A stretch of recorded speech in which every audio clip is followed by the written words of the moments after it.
there was an old man named Dave from Nantucket. No, wait. Forget it. Okay. A raucous old sailor named Rick grew so fond of flicking his bick. He said to his date, as he guessed at her weight, if your nose was a plum, I would pluck it. Oh, I just remembered this punchline. Then they shove me in a dark cave and make me do push-ups till I throw up. Oh, gosh. Well, that's all the jokes I remember. Except, live from New York, it's Saturday night.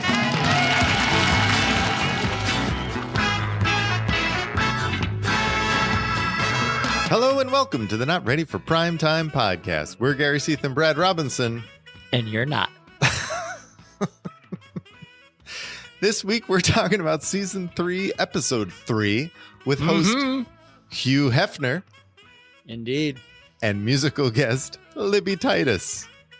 This show originally aired on October 15th, 1977. Brad? Hello. You have a pipe? I do. We are both decked out in pajamas, although neither one of us are in silk pajamas because we're not fancy. No. I love your pipe, by the way. You look just like Hef. I know. I look like an old man. I agree. I was going to say just as sexy an old man as Hef was in 1977. Gary, I feel like I've been waiting 2.5 seasons for this. 1977, baby. Because they really lean into it on this episode. I mean, really. Yes. Woo. They definitely were like, what can we say about Hef? Well, he's Hef. Who can we get Hef to play? We can get Hef to play Hef. Fun fact, oddly enough, he did not play Hef in at least 2 scenes, which by the end of this episode, I completely forgot. That's fair. By the end, I'm like, he played Hef the whole episode. And I go back, I was like, oh, wait, no. Okay, maybe not. No, I had the same reaction where I looked back and was like, oh yeah, that's right. He wasn't himself this entire episode, but damn near most of it. I know. This episode is the first time in the 3rd season where we get someone who's not an actor or a performer. This is kind of akin to what we had a lot in the 2nd season, but this is, I know it's only the 3rd episode, but it's Hugh Hefner is very different than Steve Martin and Madeline Kahn. Yes, I agree. It's weird. And I kind of was open to it because I feel like the expectations were so high those first 2 episodes with Steve Martin and Madeline Kahn. I was actually welcoming somebody who my expectations would be lower and let's just see what happens. Yeah. It's a very weird episode. So for that, I was kind of into it. But at the same time, like, this is a host who brings nothing to the show. From a performance-wise, absolutely. Yeah. He is a name. He is very popular. I don't know if this would necessarily be called the height of Hef's success, but he was a very prominent person or figure, I guess, in America at this time. Still an odd choice. I feel, I don't know, I buy the choice, but it feels odd so early in the season. Like, you're Steve Martin, you're Madeline Kahn, and now you go Hef? That seemed odd for me, more the placement than actually. I could see him being on the show, but like you said, the last couple seasons, it was like middle of the season.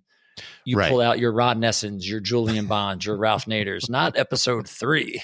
But it's weird because I feel like we're going to rag on this episode a lot. Yeah. And a lot of it because of him. But at the end of the day, it's not a horrible episode, I feel like. At least for me. Yeah, I mean, I don't think it's horrible, but it's certainly not great. And I think we've talked a lot the first 2 episodes about expectations for season 3. Yes. And I think what's going to happen now, and I felt it happening for me with this episode, was I was looking for something to break through where I was like, yes, this is like season 3. This is gold. And it did not happen. No, it did not. No. That's a shame. But at the same time, it's still hitting. Like, there's not huge bombs. I mean, there's stuff that doesn't work, but it's not like this is not Karen Black. This is not a train wreck to watch.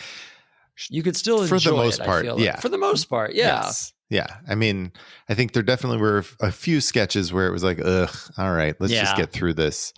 But it also was, I felt, an episode that was full of short sketches. There was a lot of short sketches in this episode. Mm-hmm. Yeah, I'm intrigued to talk about it because I feel like it's very interesting.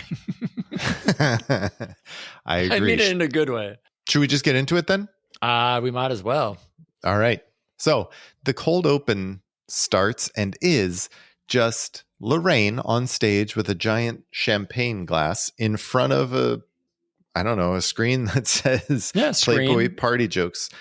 And she's in a very tight outfit with fake boobs, and she is trying to tell jokes, but can't remember any of the punchlines. And then says, all right, well, I don't remember Live from New York. Well, they're leaning into the Playboy right off the bat.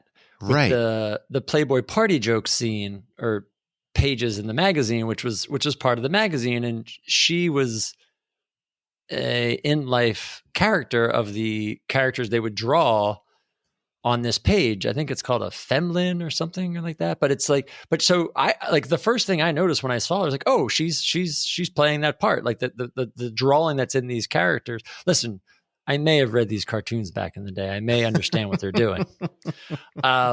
So to that, I thought it was a pretty good concept. And I thought the idea was funny that they're like trying to recreate this cartoon in real life.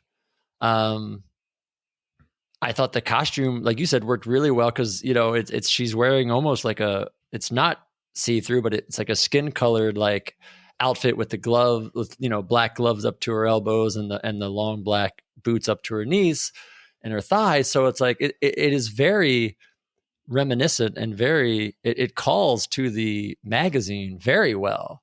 Right. So as a visual gag, I thought it was spot on for that. Unfortunately, there wasn't much to it other than that. Right. She's playing that. She's trying to read these party jokes that, admittedly aren't that great in the magazine to begin with, but it sets the tone right off the bat that they're really leaning into Playboy. And we'll get into this in a monologue as well. Like they're really leaning into Hef. They're really leaning into Playboy of it all. And to that, I appreciated it. And it was nice to see Laraine get the cold open to herself and have the line by herself, which I liked. It was nice for that. And I liked that it was short. I liked that it was Laraine solo. It was short. It was very short. But I think because of that, it was okay. It was just a little, I don't know. I feel like it missed. I felt like there were no laughs from the audience. There weren't a lot. No. Yeah. It was fun to see at least.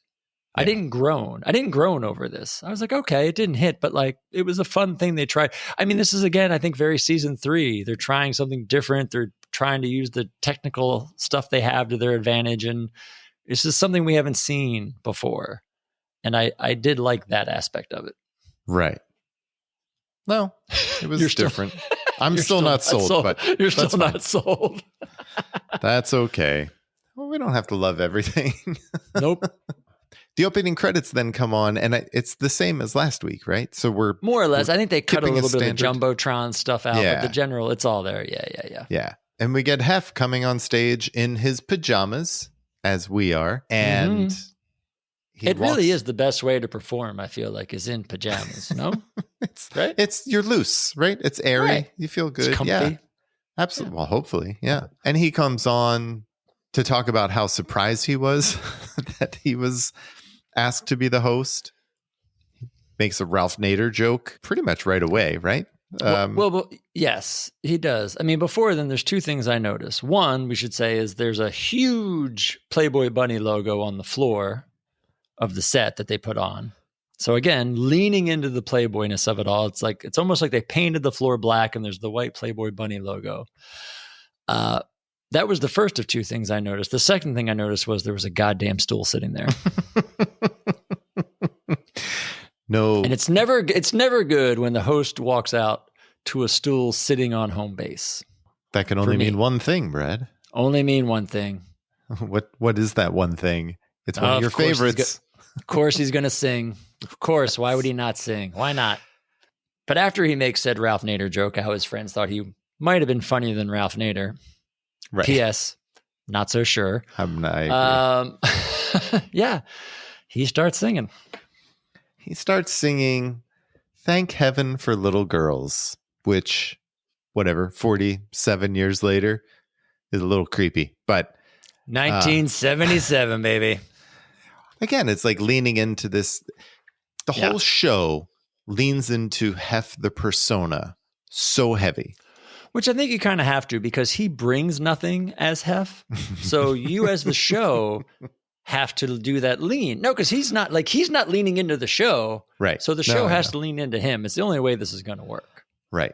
So he is singing Thank Heaven for Little Girls. And then the Chiron comes on, calling Hef a religious man who thanks heavens for lots of things, like little girls, big girls, enormous girls. And then it just goes on to talk about how Hef is so religious. And that's the joke of the Chiron. How did you feel about that? Oddly enough, not the worst, man. I got to say, like... The Chiron was not the worst? The whole... the whole monologue. Like, yes, I hate monologues where the hosts sing. I think I really hate them when they're not even singers. But for some reason, this oddly wasn't the worst thing for me. I don't know. I was like, I get it. This guy has no talent. Right. So let him kind of try to sing a song. And apparently this actually worked a lot better in dress. There's a Howard Shores quoted like, it went really well during dress. And then they got there on the live show and he like stopped, like, I guess Hef stopped looking at the cards or following the band. So like he kind of got off beat and it kind of went astray that way. It did not bother me. As someone who hates host singing and monologues, this did not bother me as much as it normally does. Well, that's good. Don't know. I listen, I was trying to come in with a good vibe. Did you find the Chirons funny? Yeah, they were okay. I mean, they were very timely. It was very not to joke. It was very 1977. Like the jokes, they leaned into Hef. They leaned into who he was, his persona. I mean, it was better than no Chiron. It was better than him just singing. I'll give him that.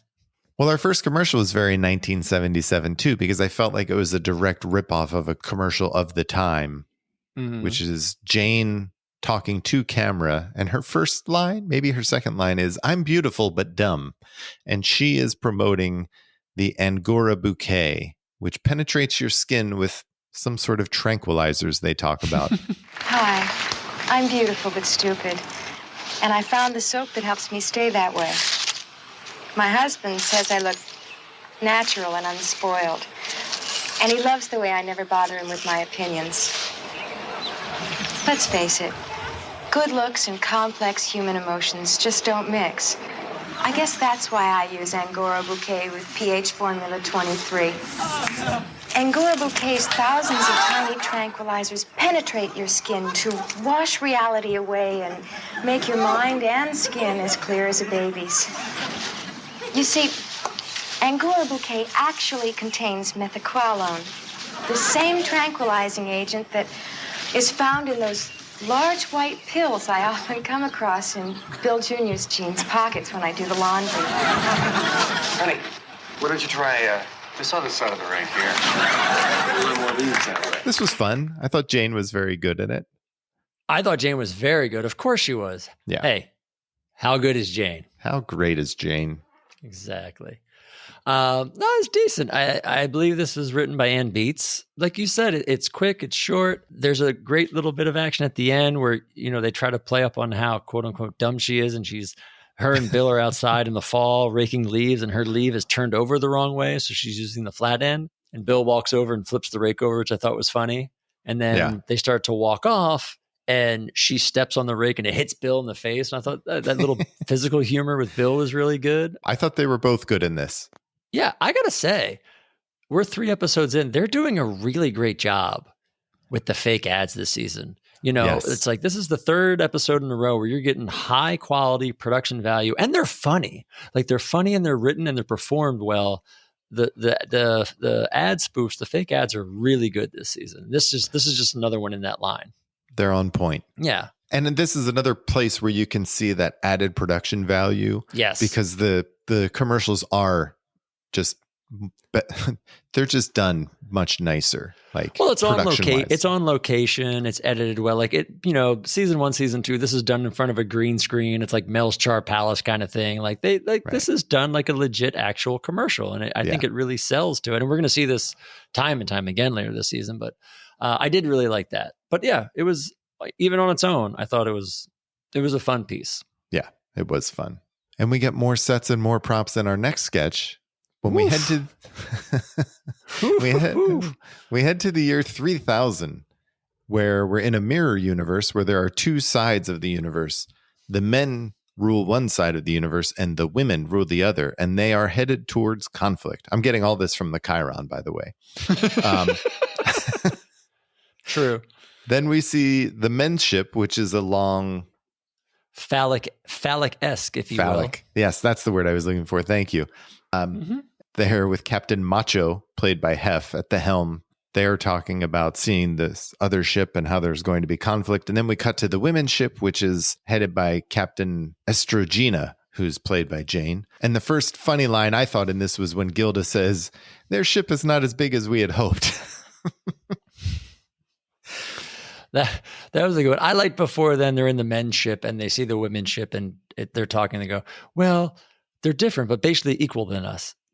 But our ship is physically superior. Like, right. I feel this whole sketch is a series of one-liners, which are very funny that never hit and really connect. Because they do this the entire sketch. Yes. Like either the men's side or the women's side have a lot of double entendres and on their own are very funny lines. Like the line you just mentioned, the Gilda's line. They get into it later where they collide and, there's more lines where maybe we should give them half an hour and see if they want to attack again. And Jane looks at them. I don't know about you, but I could certainly use a cigarette. Like all these funny little lines that just didn't seem to connect in the sketch itself. Yeah, it just felt like the sketch itself was a way to get the props because the female ship is circular, we should say, and the male ship collides into it, and then that's when they have to have the cigarette and whatever. It just felt like, which as soon as you saw those ships, you knew that was coming. As soon as you saw the male ship and then you saw the female ship as a circle, you're like, okay, at what point do these ships collide? Because it's happening. Yeah, and it didn't take long. No, it did feel like the entire setup was just, hey, we have a series of double entendres how can we get these into one sketch? And they made it happen. Again, I feel like they're leaning into Hef and the sex, and that's what they're doing with much of this episode. I agree with you. And I agree with you about this sketch. And my question then is, how does this not work? Because I didn't think this worked. I didn't think the audience really got into it. But you obviously are very obvious that that's your point in this sketch is to make these double entendres, to make these jokes. But none of them really hit. And we should say the whole sketch is kind of a half and half of you're watching the men in one shot. Right. And then it's a cut to the women. And I feel like that's what really took away from this is that you're watching one side and then the other and then the other. So there's no real interaction. You're just watching side versus side. Yeah. And I feel like it took both the audience at home and in the studio out of it because I feel like that is the reason a lot of these jokes didn't work. Because on paper, they're funny as hell. They're funny lines. I don't know if they're funny as hell, but they are funny. I think they're very funny. I mean, I'm watching and I'm like, this is a sketch where I'm watching and I'm like, should have been a laugh. Should have been a laugh. Like, why aren't they laughing? It's funny. I think there are a couple things here. One is, like you said, there's two different sets. So I wonder where they were based in 8H at the time. Oh, that's a good question. Right? Yeah, like how far apart were they actually? And because of that, it just felt like the rhythm was off, cutting back and forth. It definitely was off from a viewer standpoint, but also the actors, right? The cues just felt off. Like they would cut from one scene to the other. There was always that pause before they knew they were on camera. And that kind of, I think, stopped any momentum that they may have had or any rhythm. I don't know. I think there was, it's got to be that disconnect of the two sets because I even wrote down like there's so much here and there were a lot of lines that were really funny and I thought would have worked. Yet as a sketch as a whole, I did not like it. Yeah. It did not like it. It did not work.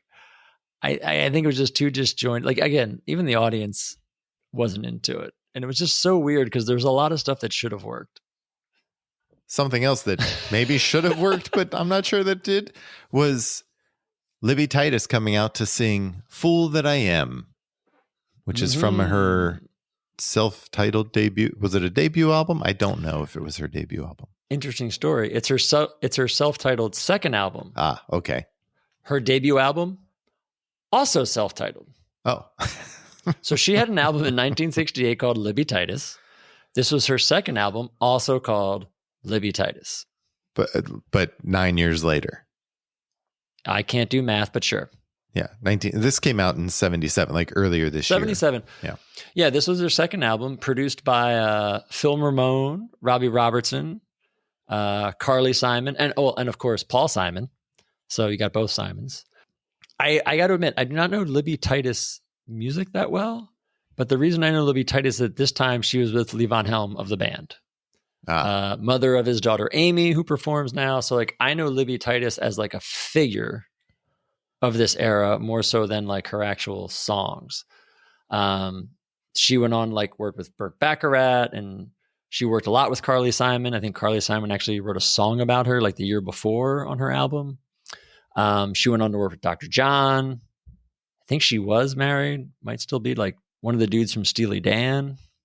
So like I know her that way. She was on Martin Mull's first album, like a background vocalist. So she's been around and was in the scene a lot. So I know like the name, but was not familiar with the actual song or album. And after listening to it, don't really care. Yeah. Well, it wasn't until I did the research, because I knew her through Lee Von Helm, but then when I saw her album was produced by Paul Simon connection, I was like, there it is. There's how she got on the show. The old Paul Simon connection. Well, once we got through Libby Titus's spiel or song, we get Garrett at the desk at, I guess, Lauren's desk, right? This is the same setup we saw Lauren at. He talked about it. Yeah, always a dicey role here, putting Garrett on camera. Garrett, good luck. To camera as himself, and he pitches the anyone can host contest. That's all. There was nothing of note here, really. That's it. No, I will say, though, I thought Garrett did a decent job. Yeah. It's really only him that could do this. Maybe him or Jane or Laraine. Because anybody else, it's going to be a character of who they are. And it's going to be funny and up for laughs. So it's like, if you're going to do this and not have it be Lauren, yeah, it's Garrett. Like I said, Garrett, Jane, and Laraine. They're your options, I feel like. And he did a good job. I agree with you. But my immediate reaction was, why not just have Lauren do it again? I don't know. I like seeing not Lauren, to be honest. I like to be in somebody else. Yeah. Well, did you like our next sketch? Because it starts out with Jane and John on the couch studying. I'm done studying for tonight. How about you, honey? Yeah. I don't think I'm going to find a cure for cancer tonight. Yeah. What do you say we just relax, smoke a joint, go to bed? Great idea. Yeah, too much studying, you know? You know, Dr. Schell's paper on the isolation of cancer cells in bladder tissue is very interesting. I'll have to read that before I go to the daycare center tomorrow. Oh, yeah, please. I got it here somewhere.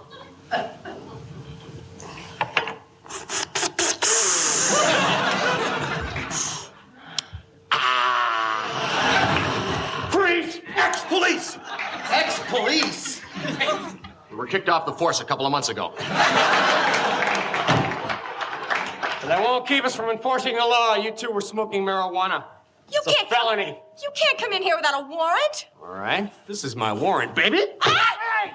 Look, you can't... What? I don't suppose you've ever seen a 13-year-old turn onto heroin because some punk like you gave her a marijuana joint? Pot, grass, marijuana, it's all the same. No. Maybe you should stop hitting his head against the wall. He's already unconscious. He could get seriously hurt. I guess you're right.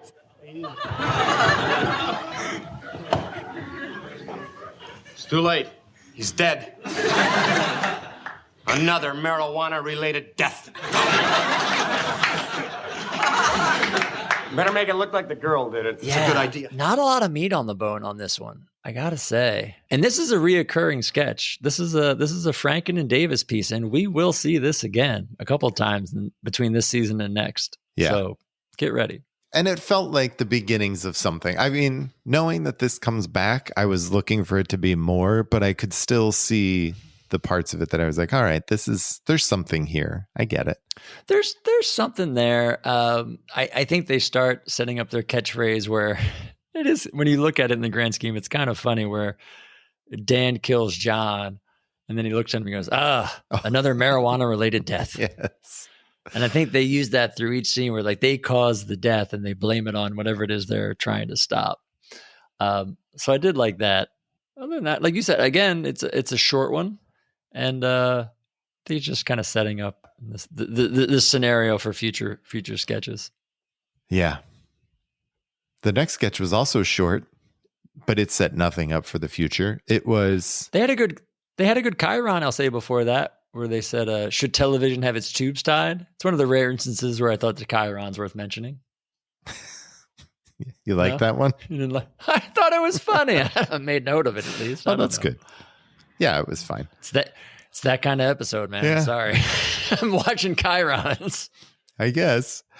But luckily we go from that tremendous chyron to Hef and Jane in pajamas on a bed. And Jane is a college student, again, doing research. And he keeps getting interrupted by a phone, and he finally tells the answering service that he shouldn't be interrupted anymore. He does not want to be interrupted the rest of the night. Speaking of interrupting, let me interrupt. There's a lot of Jane tonight, no? That's what you're interrupting for? Well, my first. There is a lot of Jane tonight. A lot of Jane, right? Yes. She's not the one you would expect to be in a lot with Hef. No, I agree, actually, yeah. So they're trying not to get interrupted when in barges the Secret Service and President Carter, who asks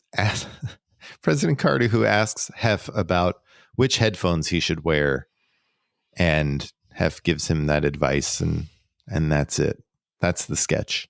I feel like this is a prime example of the show struggling to find a spot for the host, because this is a very weird sketch. Like it was like, here's like half an idea and let's save it by bringing in Jimmy Carter. Cause then he just leaves being like, hey, me and the Secret Service guys want to get in the jacuzzi. Want to go in the jacuzzi. And then they leave and like, that's the sketch. Yeah. Like it's like two halves or two parts of a sketch kind of melded together. And I walked away from this just thinking like, they didn't know what to do with the host. And let's somehow like serve him up as an appetizer for a Jimmy Carter appearance. I don't know. It's weird. Very weird. It is weird. And it's Hef playing Hef, which we should get used to. Still in pajamas, or back in pajamas, I guess. These are different pajamas. The monologue was in red pajamas. These are brown pajamas. Yeah. So he does have a wardrobe change. Give him credit. Do you think they're just like layers of pajamas? Like Russian doll nesting? He just has... No, they're too thin. He's doing changes. Well, we go from that piece of wonderful work to listening to great music. You really do not like this episode. You are not a fan. I didn't enjoy that piece because, to your point, it went nowhere. I don't think you've enjoyed any pieces. You're very negative this episode. I like the ex-police one. That's all. Don't. I like how you like whenever I don't like a sketch, you're automatically like, oh, you're being negative. You're the negative one. Oh, exactly. Like, here's a mirror. Look. Gary doesn't like something. Anyway, keep going. So we have great music with host John Belushi, and he's going to play Wagner's Ride of the Valkyrie. And he's telling us how to sit and listen and appreciate this good music and how you should envision something when you're listening to music. So listening to Ride of the Valkyrie, he starts telling us what he's envisioning. And it's a very detailed story that starts out with like horses running on the beach and all of these things. And it very quickly devolves into John destroying the set. Not that quickly. That's true. It did go on for a little while. It took a couple for some reason. I did not enjoy this one either. This felt very Weekend Update rant to me. Yeah. From John. Yes. And I have to assume. Wait. Was it because he just dialed it up to 11 for no apparent reason? Yes, he just builds exactly. He goes from 0 to 11 for no reason and like loses it and just goes off. Yeah. So I feel like this has to be O'Donoghue, or at least has a hand in it. Yeah. I reached out to Dennis Perrin today because I just like to make sure Dennis is okay. He's probably in his bunker in New Hampshire, and I worry he's not. He doesn't even live in New Hampshire. I love it. I know. But I was like, Dennis, O'Donoghue? He goes, yeah, it had to be. And I agree. So I feel like this has to be O'Donoghue because it's very much that Weekend Update rant. But yeah, but to that point, it doesn't build to me as well as those update rants do, because this seemed to kind of just turn on a dime out of nowhere. I actually enjoyed the first half of John telling the story. It was kind of old school John, where he's fun and impish a little bit, and he's pleasant and telling the story and trying to be good natured, and I thought it was funny. But then it like you said, it just takes a turn, and I feel like if they would have done a better job building to that rant where he just kind of turns and starts going nuts, and he starts throwing stuff against the record player, and he turns the table over and throw it down, literally just starts destroying the set. Yeah. Felt off. Just the build wasn't there to warrant him losing it like he did. It came out of nowhere. Right. It's unprovoked destruction, which I don't ever think really works. Yeah.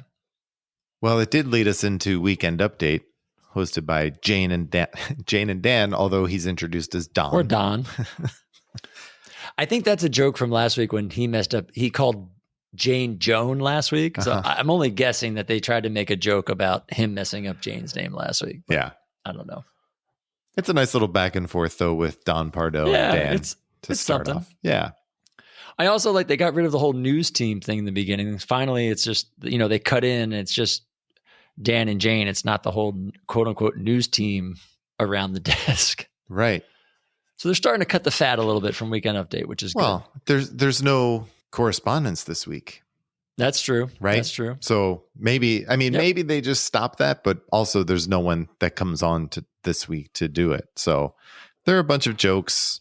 Nothing that really made me laugh. There is your Pardo. There is at one point they are interrupted by a tour that comes through. That was funny. Yeah. That was great. Tom Schiller comes in as an NBC page giving a tour. It reminded me of the time when Al Franken just showed up on set eating a donut or whatever. He's eating an apple. I thought that was great. The only thing I didn't understand about that is they're still making Chevy jokes. Right. That's what I was. They walk in and Schiller's no, Chevy's not in the show anymore. I'm like, guys, it's season 3. It was an older man asking where Chevy was. It's where's Chevy? But that bizarreness was fun. I thought that was a great piece to throw in there. It was really fun. Yeah, I liked that. Yeah. Yeah. The only real cutaway we got was they did a Nadia Coman. What is it? Nadia Comaneci? Comatini? I don't know.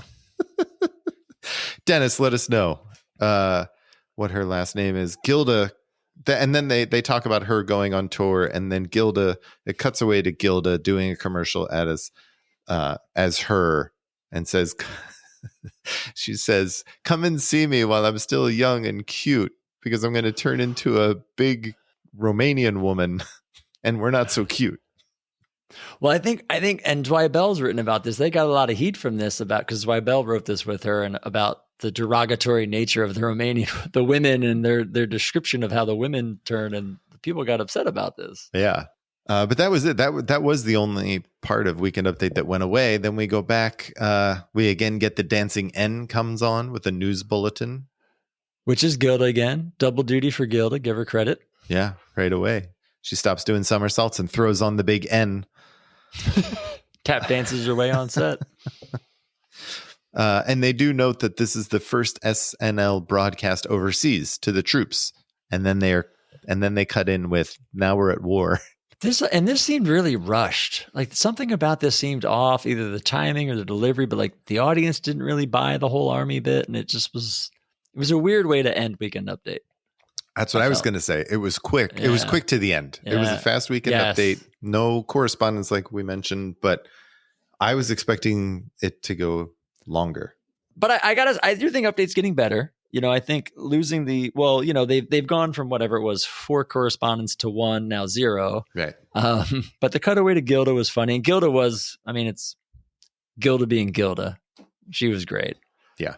But I think Weekend Update's getting a little bit more towards where we'll find it for the rest of the season a little bit. Yes. Well, our first piece after Weekend Update is an episode of Sex in Cinema, hosted by noted sex authority Hugh Hefner. Hugh Hefner, of course. And he talks about an old film. He talks about the Hays Code, actually, first, and how you couldn't have sexual relations on camera. And then he talks about an old film with Cary Grant and Katharine Hepburn. Tonight we present the final scene from The First Mrs. Kimball, a screwball comedy starring the dashing young Cary Grant and irrepressible Katharine Hepburn. Now, even though the scene technically stayed within the letter of this 1 foot on the floor rule, it nevertheless violated the rule's intent and was never allowed to be seen in America. That is, until tonight.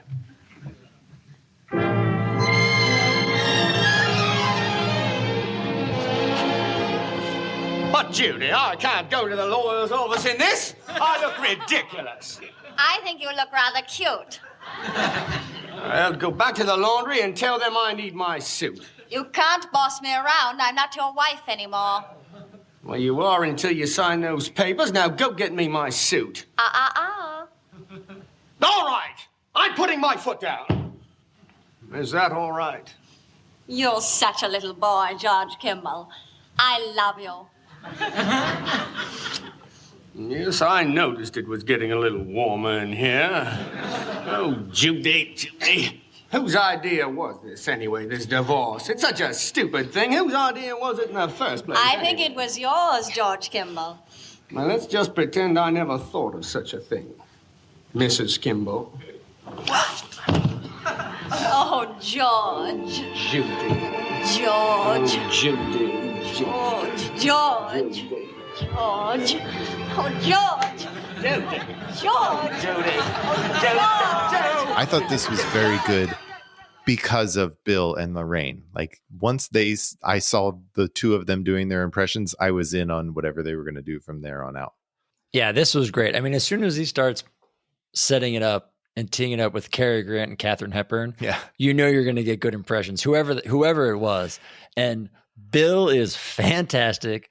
Laraine is great. Yeah. And then it's I mean, their impressions are great. It's so funny and so simple. Like this is when they're great, when they don't overthink it. Right.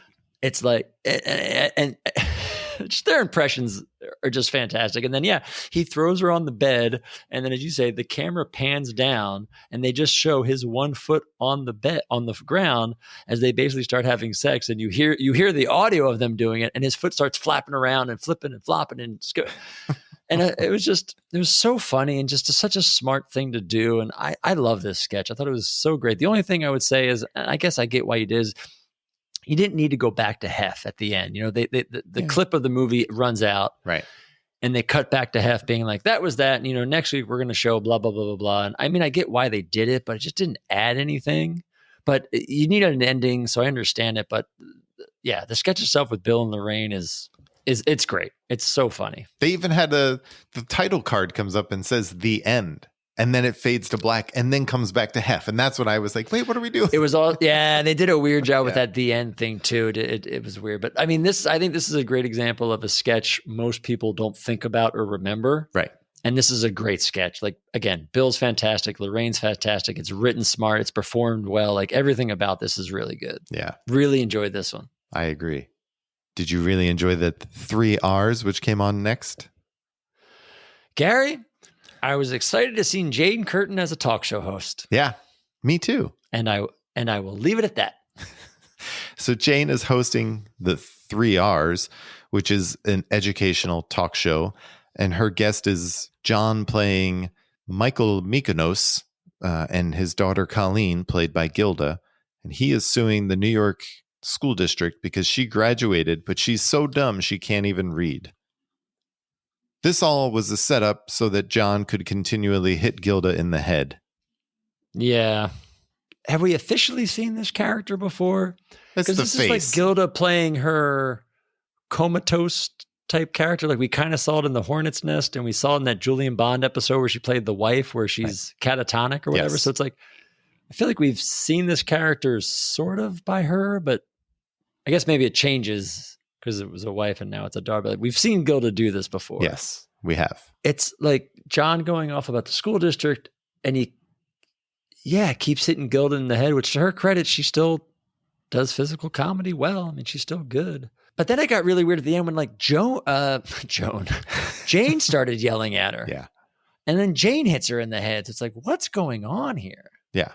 Like, I genuinely have no idea what this sketch was about, other than for people to hit Gilda. That's what it was. It was a weird sketch. It was not fun. This was a weird one. Yeah. I didn't totally understand why we had to go there. Kind of feel the same way about the next piece, which was the story of H. This one had potential, I feel like. I mean, this is a documentary. Well, this is okay. So we're going to see a documentary of Hef, basically. I mean, the best part was, I had two things I loved about this. One, for some reason, Little Richard, Long Tall Sally was great to hear. I don't know why I enjoyed it so much. Okay. I don't know. And then at the end, so it's basically the life story of Hugh Hefner. Yeah. And I guess it's kind of funny where he's kind of like a victim of the times and he was trying to do things, but he was, found himself being a vessel for like hippies and liberals and whatever. But it's still done as like a straight up documentary. And I felt like I was missing when they did the Don Pardo documentary. Like that was funnier. Yes. And I was like, oh, it would have been fun if they did something like that with this, where whatever, like they would have had like a little boy with girls or just like, or just something other than just cutaways of like pictures of Hugh Hefner with Hugh's voiceover just wasn't doing much. I think that's what hurt it. Is because it was just cutaway of pictures? No, because he was the one narrating it. Like he did not, he's not good, right? So the whole idea behind this quote unquote documentary is it's pictures of Hugh's life intercut with pictures of famous people in actual and just stock photos talking about how he didn't want to do all of these things that he ended up doing, right? Like he actually went into the army. That is true. He actually got married. That is true. But then he talks about all of these other things. Like he talks about wanting a life of solitude, but he had to go to these parties, which never stopped. And that's what he was just thrust into. And I think it was his delivery did not help the writing of this because to your point, there's something there with the writing, but it does not come across in this. No, it almost felt too straight up, like not satirical enough, I guess, to be funny. Yeah. I don't know. And the second thing I liked is by the end, they're showing all these parties at the Playboy Mansion and stuff. And they had a picture of Buck Henry that they zoomed in on, which I don't know, for some reason I thought was hilarious. Buck Henry. But by the end, I was just like, whatever. I think it's you have a host who's not really bringing anything and you don't know what to do because they've had hosts before who don't really bring a lot, but they somehow were able to overcompensate for it. Well, this is, I mean, I feel like with Julian Bond, Ralph Nader, like they played on their lives and their work. With Hef, that's all they lean into. The entire episode, anything that has to do with Hef is double entendres or themed on sex or Hef. And you didn't have that with Ralph Nader, Julian Bond. Like you had some sketches that leaned into policy, for instance, with Jimmy Carter or whatever, but it wasn't the thread throughout the entire show that the entire show was built on. Whereas this, it's all Hef and all sex. And that's what this episode is. This was also long. This piece was longer than most of the sketches. It was a longer tonight. piece. Yeah. And I don't think I hear that what you're helped. saying, but to your point, like if this was not a whole double entendre Hef episode, this might have played better. But we've seen so much of this up to this point that it's a little bit beating of a dead horse. Well, the horse isn't dead yet because we get our next sketch in 400 BC Athens. Oh, that's a good point. Where it's the Playboy philosophy and it's Hef. Oh, you know what this sketch could have used? No, what's that? I just thought of it now. What? Dropping the cow. This sketch should have dropped the cow. Damn it. Well, this sketch is... By the way, who took the under on how many episodes it took for me to bring that up? Because if you took the under, you won season 3. I think the under was 2. So I think They had to take the over. This was Hef as Hef. Playboy philosophy. Yeah. Yes. Talking to Socrates and Plato and discussing life and philosophy. And that's what this is. He does have the pipe again, even though he's not in pajamas because he's in a toga this time. Well, I feel like this sketch was really kind of a joke on or a play on like letters to the editor. No? Because like John's reading questions from the scroll. I felt like how the cold open was like the play on the Playboy jokes. Yeah. This was a play on the like letters to the magazine. Okay. Again, no, that makes sense. Still leaning hard into the Playboy of it all. But like, I felt like that's what this was trying to be. Yeah. And it was kind of funny, the setup where, you know, John is Socrates and Garrett's Plato and Socrates. John is this Socrates. Bill and Ted's Excellent Adventure? Trying to be funny. It's not working. But John leans over. He's like, "What say you, Hef?" I was like, that was kind of funny. Yeah. Like making no qualms that he's Hef. Garrett's got to go tea for some reason. I don't know what's up with that. Didn't need that happening. He was Plato. I guess. I'm but with yeah, you. there's not. I don't know why any of this needed to happen the way it did. At least our next sketch takes a diversion. Yeah. Got that going. We don't lean into Playboy at the funeral. No. So Dan is the funeral director, and he talks about the recently deceased Alan Zweibel in the casket. One of his best performances of all time so far is Zweibel in a casket. And he invites Bill up to deliver the eulogy as his best friend. And Bill just starts working the crowd, doing a series of bits. Thank you, John Hulse. Hello, everybody. I'm Hartley Raymond. I'm sorry we all had to meet under these circumstances, but that is life. And death, too, huh? Hey, you know, I don't like seeing everyone so down. You know, Jonathan wouldn't have wanted it this way. You know, to Jonathan, life was a party. Think of a word that describes Jonathan. Go ahead, everybody, think of a word. All right, have you got it? How many people were thinking terrific? Hands? 4 out of 9. Almost half of you were thinking that Jonathan was terrific. Oh, no, please don't cry, Mrs. Gilsrag. I hate to see you cry. Come on, lighten up a little. You know, on arriving here today, I saw this beautiful wreath of flowers. Aren't they lovely? I felt better just looking at them. And I said to myself, you know, gosh, they're beautiful. They look just like the ones I have right here. How about that? Good, they're for you. Take them. Because you're pretty and beautiful, okay? A little hocus pocus, but what is life but an illusion, huh? Now, I'm just trying to cheer everybody up a little bit, and I'm going to keep trying, but I'm going to need a volunteer from the mourners to step up and help me. Now, how about this pretty girl right here, the widow Gilsrag? Come on, let's bring her. Oh, come on, don't be shy. Maybe if we give her a hand, she'll come up. Come on, let's hear it for her. Come on. Is she marvelous? Come on up, Miss Gilsrag. Come on. This is a great role for Bill. It just shows, like, when in doubt, they've learned, put Bill Murray in front of a camera, either in front of a crowd or not, but basically just let Bill Murray take over. Mm-hmm. And you're going to be in good hands because he plays this magician role the whole way. Like you said, he pulls Gilda up. At one point, he has Gilda as the widow yelling at the dead body because he does a card trick where he's saying he can get the dead to speak from beyond. Mm-hmm. And she pulls a card out and he starts yelling at Zweibel to speak to them. And then Gilda starts yelling at the dead body. Yeah. And then Bill's like, what? Look in his pocket. And then he pulls the card out of his card. pocket. Yeah. And it was right about then it started to me to start getting long. Yeah. But then that's when they take the trip into he pulls Dan in and they're going to start sawing the casket in half. And somehow they manage a way to pull Dan as a pitchman. This casket is a solid wood casket with no trapdoors. Tell him about it, John, would you please? He's lying in a Hulse Playfair's exclusive dryway Earthmaster casket. It's a full mahogany box with a flannel covering and 3 full inches of vinyl Teflex sealant to protect your loved ones from weathering, moisture, and insects for 99 years. Another thick, strong casket from the people at Earthmaster.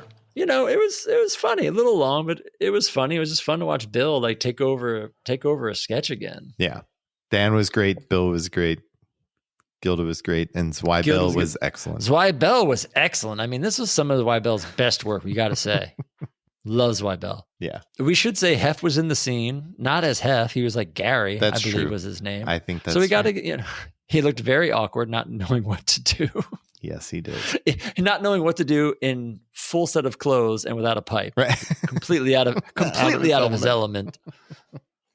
Well, luckily we didn't have to lean on Hef for the next bit either, because we get Andy Kaufman back. Oh, you must have loved this. I did. This is the first time we've seen him in a while, right? We haven't seen him. Yeah, we haven't. We saw him at the Ralph Nader episode. It was halfway through season 2. This is the last time we saw him. Wow. It's been too long.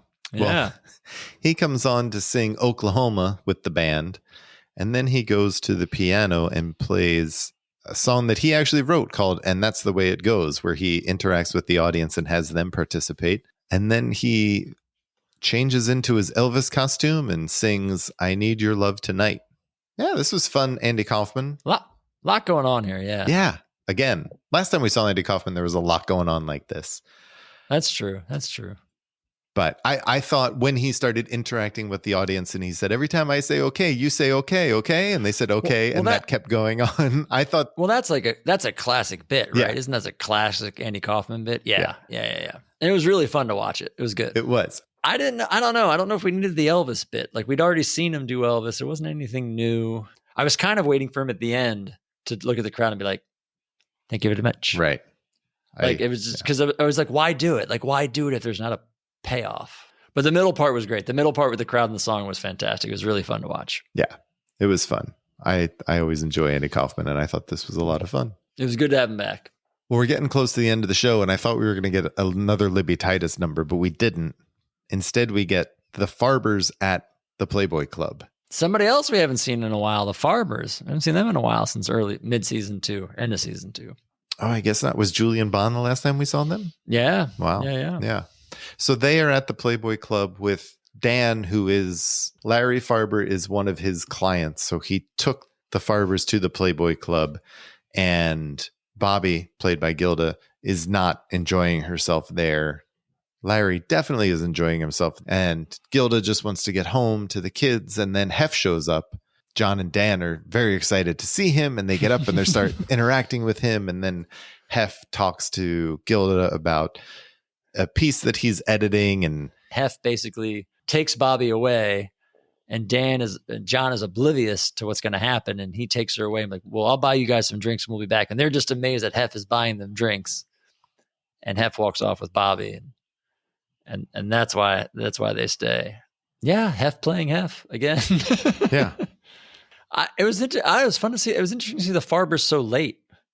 Reoccurring characters, and they put them on so late in the night was interesting. Thought you might have put this on earlier. Maybe, except it wasn't really. I don't know. We've seen them before. I don't know. It wasn't like an interesting sketch in any way, though. No, there's nothing. The only reason I thought you'd put it earlier is, again, like, if you're an audience watching the show, you're going to see characters you've seen before, not wait till 10 to 1 to see them. Yeah. But I don't know. And that's it. That's our show. I will say, before we go to the goodnights, they have what I think is one of the best bumpers of the era. The picture of Hef with the 3 ladies as the bunnies. I think it's like one of the quintessential early era bumpers. Yeah. And as bad as this episode may or may not be, that is probably one of the best things from this episode is that picture. Yeah, that is a classic bumper. But that was it. We get our goodnights. Everybody goes away. There were some changes to the writers. Actually, I noticed some changes to the writers, and I saw that you did too. I did too. I didn't notice it. So Neil Levy, we should say, is credited as a writer this season. We didn't pick up on it episode 1, but he's in, and John's out. They've listed John as a writer because, let's be honest, he didn't really write that much with Dan in season 2. But yeah, Neil Levy, we got to say, is no longer a production assistant and is credited as a writer. So Bill doesn't get a writing credit this show either.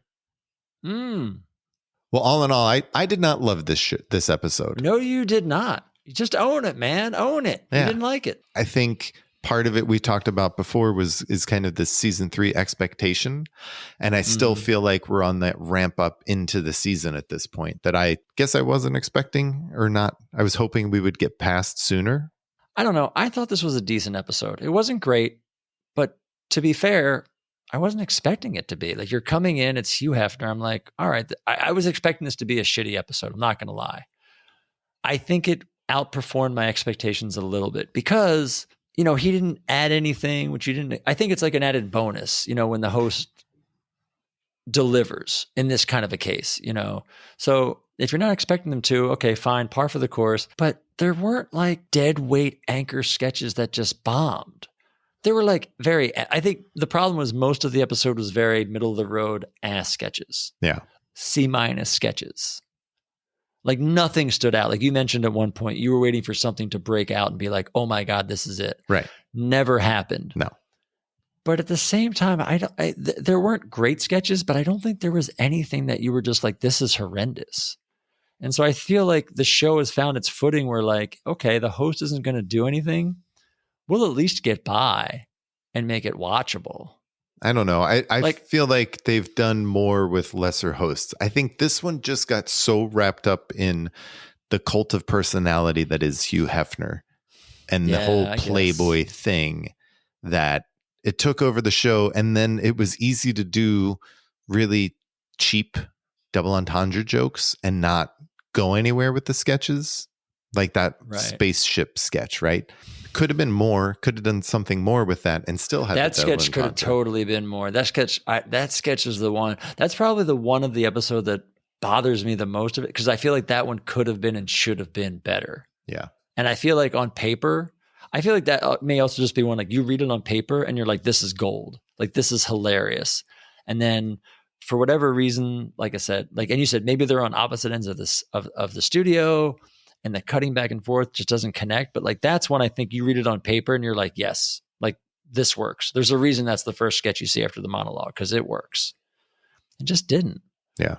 And like you said, once you set yourself up that like, that's what you're going to do, you're setting the episode as like the Playboy episode. It's kind of like the Fran Tarkenton episode. Like we're going to buy into this football sports thing. That's what we're going to do the whole episode. So once you buy that ticket, you got to take the ride. And that's what we're going to do for better or worse. Well, Brad, what was your best bit? All that being said, this was hard. Yeah. Like it was hard for me not to say none. Yeah. I really I had to like go back and look at it. But actually that Sex and Cinema sketch, Sex and Cinema sketch is hilarious. Bill is great. Laraine is great. And I think pound for pound, it's a fantastic sketch and you have to put it up with anything. Yeah. I totally agree. That was my best bit because Bill and Laraine were so good. The only other one that I thought I enjoyed was the ex-cops. And it kind of went astray, but I like the idea of it, the concept of this. Yeah. It's also interesting. The stuff we like the most of this episode has nothing to do with the host. Like the Sex and Cinema sketch did not like you. You didn't need him at all. Intro. Yeah. Right. I agree with you. I didn't love it, but probably Ex-Cops is probably, or Ex-Police is probably the second best thing we saw. And then you have the commercial we saw early on with Jane. Right. Oh, and then the funeral. And the funeral, which had nothing to do with Hef. That could have been Neil Levy, for God's sake, sitting there for all we know. So that's why I was trying. That's what I was kind of, I guess, alluding to with like, they showed they did not need a host to put on an episode and be at least decent. And so it goes. Next week, we're talking about season 3, episode 4. With host Charles Grodin and musical guests Paul Simon and the Persuasions. Oh, thank God Paul Simon's back. Yeah. It's been too long. Until then, good night and have a pleasant tomorrow. Good night and have a pleasant tomorrow. The Not Ready for Primetime podcast is a Two Pints Productions production. Produced and edited by Brad and Gary. Thought about by Brad and Gary. Please rate and review. Thank you for listening. We'll see you next time.